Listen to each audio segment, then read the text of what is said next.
One question I get asked all the time is, can I stencil on a buttercream cake? And yes, you can. In fact, you can find a bunch of videos online on how to stencil on buttercream, but I'm going to show you here. The main thing is to have a crusting buttercream icing. So see how this one isn't sticky?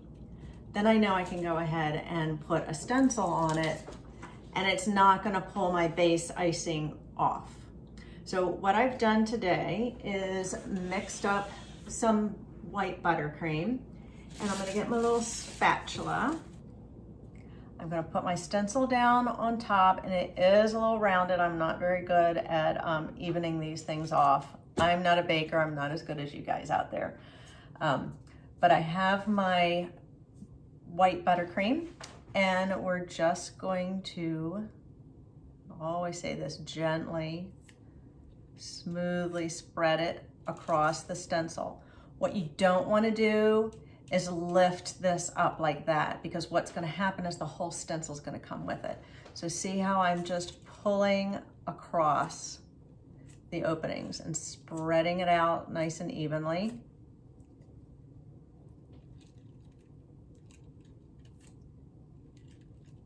There.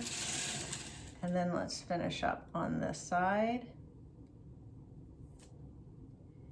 You know what's fun with this too is before you take the stencil off, you could also get some fine sanding sugars, and some sparkly colors would be pretty, and sprinkle over top of this, and that'll stick to your buttercream and add another dimension to it.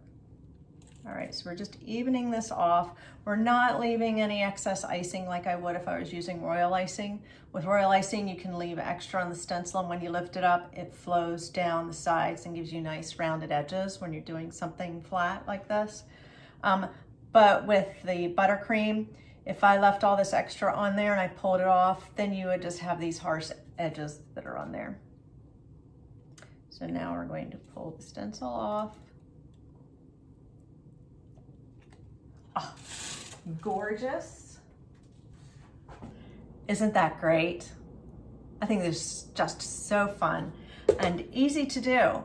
If you don't want to make your own buttercream icing, since we're doing the top of the cake, you can actually go and just get the store-bought icing and spread that across the stencil and lift it up. Just make sure if you buy a cake or you make your own, whatever frosting is on the base, it crusts over, because the stencil will stick and then it'll just mess everything up.